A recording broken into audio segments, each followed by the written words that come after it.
소설 공백의 정원사 물질이라는 낡은 꿈, 공백의 서문, 최초의 고독한 원. 모든 것은 침묵으로 시작되었다. 질량이 무게를 갖기 이전 시간 자체가 아직 펴지지 않은 채 접혀있던 고요함의 안쪽. 그것은 존재이면서 동시에 비존재였다. 어떤 크기도 어떤 온도도 정의되지 않은 있음 그 자체. 단지 영만이 스스로를 응시하는 절대적 인식의 표면만이 있었다.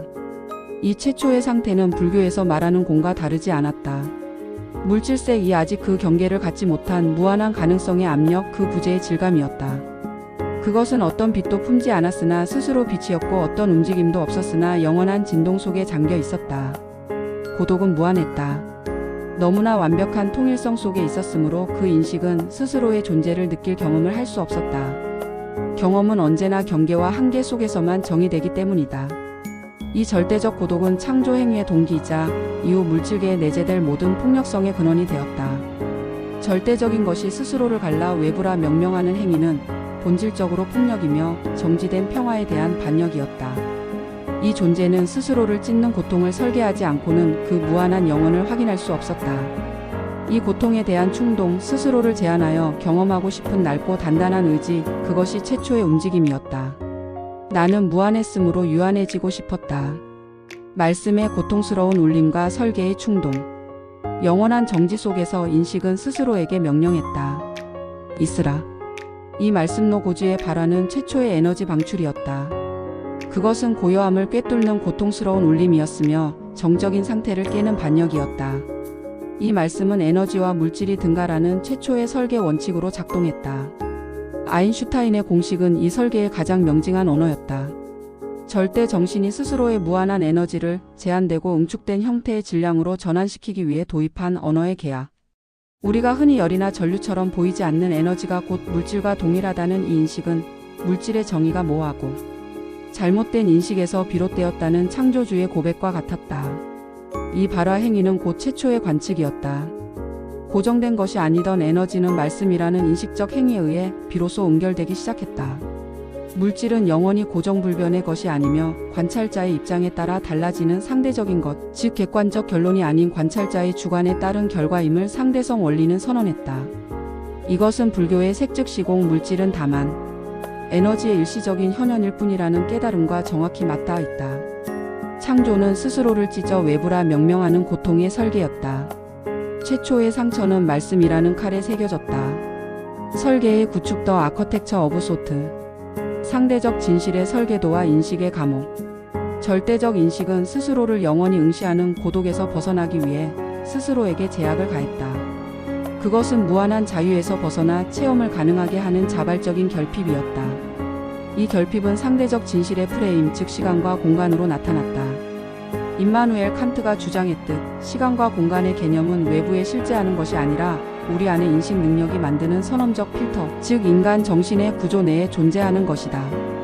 절대 정신은 스스로를 이 인식의 필터 안에 가두었고 숫자는 이 필터의 기본 계산 단위가 되었다.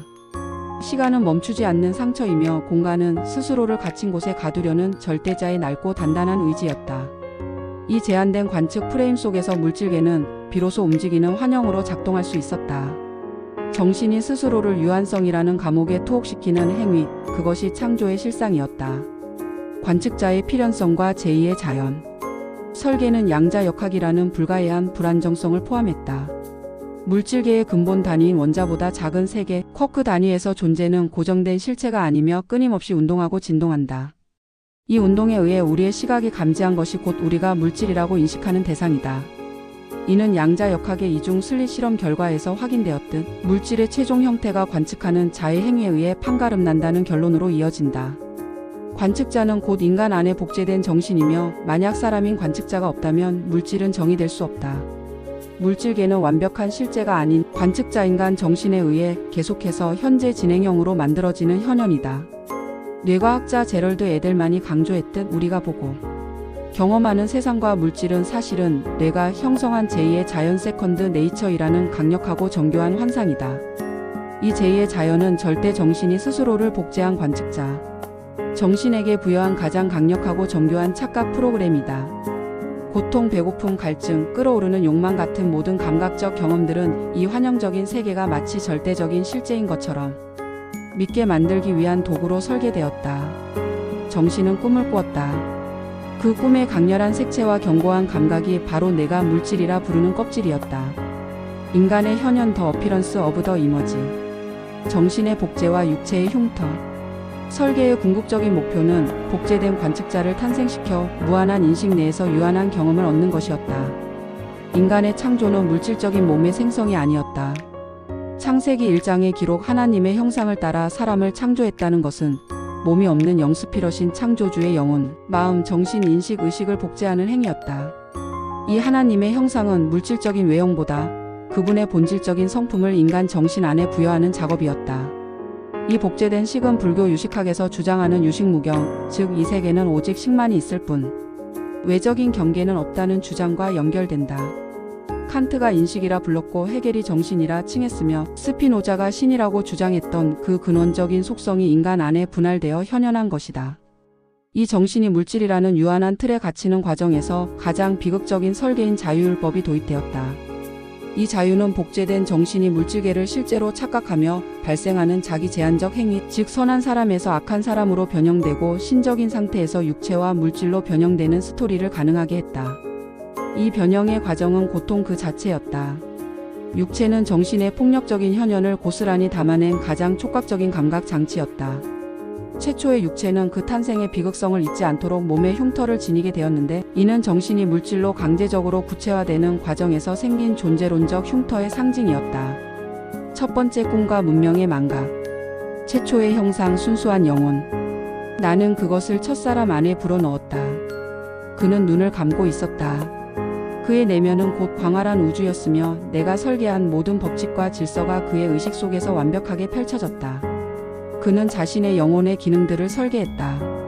그의 내면에서 다음 세대의 이야기가 시작되었다. 남자와 여자, 선과 악, 기쁨과 슬픔, 이 모든 대립되는 극들이 그의 영혼의 설계도 위에 새겨졌다. 그의 정신이 그 설계도를 외부로 펼치기 시작했을 때 비로소 현현의 과정이 시작되었다.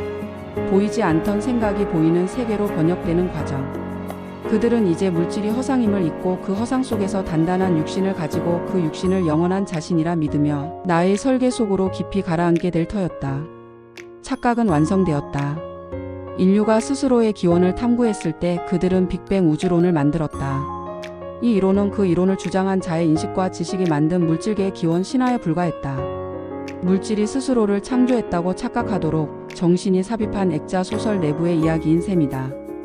인류는 수적으로 팽창하고 문명을 급격히 발전시켰지만 이 문명은 제2의 자연이라는 환상 속에서 더 복잡한 규칙들을 만들고 물질의 실제성을 강화하는 정교한 은폐 장치로 작동했다. 그들이 탐구하는 모든 외부 세계는 사실 그들의 내면이 투사한 환영이었는데 말이다. 흑암의 절규와 마지막 가설. 꿈의 붕괴와 깨달은 자의 고독. 흑암은 밀려왔다. 질량의 과잉이었다. 인간들의 맹목적인 믿음이 물질에 너무 단단한 껍질을 씌웠다. 유연해야 할 세계가 딱딱하게 굳어갔다. 나는 보았다. 그들이 물질이라 부르며 구축한 도시의 외벽이 그들의 집단적인 절망에 반응하여 모래가 되어 부스러지는 것을. 그들은 물리적인 둑을 쌓고 화학적인 방패를 만들었다. 그들은 영혼의 병을 육체의 약으로 고치려 했다. 그 해결책은 잠꼬대처럼 허무했다. 그리고 그 완벽한 혼돈의 한가운데서 한 존재가 눈을 떴다. 그는 무너지는 건물과 포효하는 하늘의 소음을 차단했다. 아니, 그는 길을 막지 않았다. 그의 가장 깊은 내면 영혼의 자리에서 모든 소음이 동시에 멈추었다. 그는 귀가 존재하지 않는 곳에서 말씀을 들었다. 태초의 고요 속에서 울려 퍼졌던 나를 보고 싶다는 최초의 욕망. 그는 알았다. 이 세상은 바깥에 있는 것이 아니라 자신의 가장 깊은 곳, 의식이라 불리는 형상 속에서 끊임없이 투영되는 빛이라는 것을. 그의 정신은 나의 정신과 통했고 그에게는 비로소 이 세계의 유일하고 근본적인 진실만이 남았다. 모든 것은 허상이며 오직 의식만이 영원하다는. 그는 폐허가 된 도시 광장에 섰다. 이것은 꿈입니다. 당신들이 붙잡으려 하는 이 흙과 뼈와 시간은 당신 정신의 창작물입니다. 그의 목소리는 절규가 아닌 명징한 논리 그 자체였으나 잠든 자들의 귀에는 닿지 않았다.